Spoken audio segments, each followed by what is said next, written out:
Dead Island 2 previews are dropping and it's looking like everything I want from a title making its long-awaited comeback.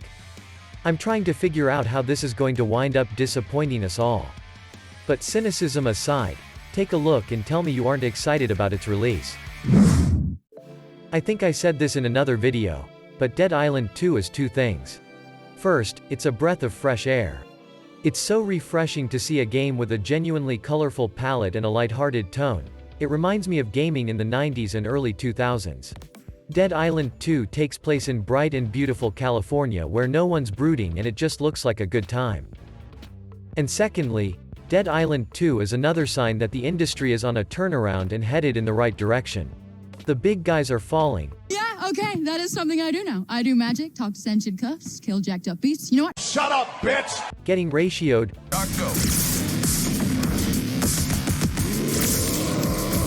Look how they mess with my boy. Or backpedaling.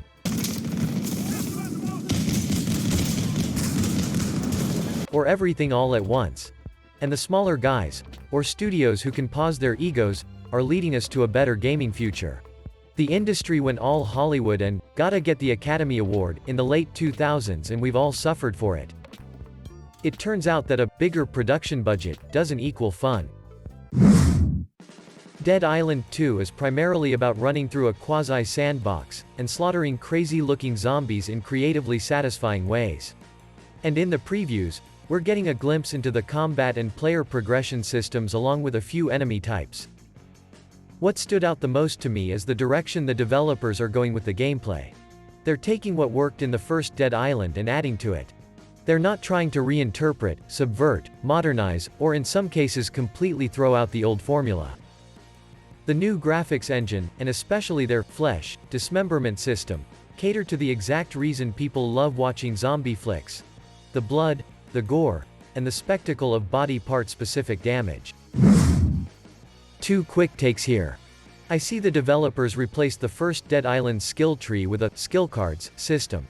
That decision is drumming up memories of another game's attempt to reintroduce itself: Back 4 Blood, a kind of sequel to Left 4 Dead 2. I never played it, but from what I saw, Back 4 Blood's skill card system was a pay-to-win card game that ruined the experience. The more Dead Island 2 can stay away from that nonsense, the happier we'll all be. Along the same vein of contemptuous, contrived, and uncool stuff, in researching more about Dead Island 2 for this video, I found out it'll be integrating something called Alexa Game Control. Have you guys heard about this? Is this an actual thing? I'm getting serious Google Stadia and Xbox Connect vibes.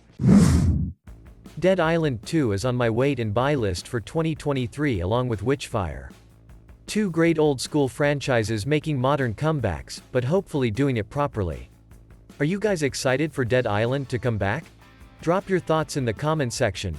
Don't forget to give the vid a like and subscribe to the channel, and as always, stay cool, gentlemen.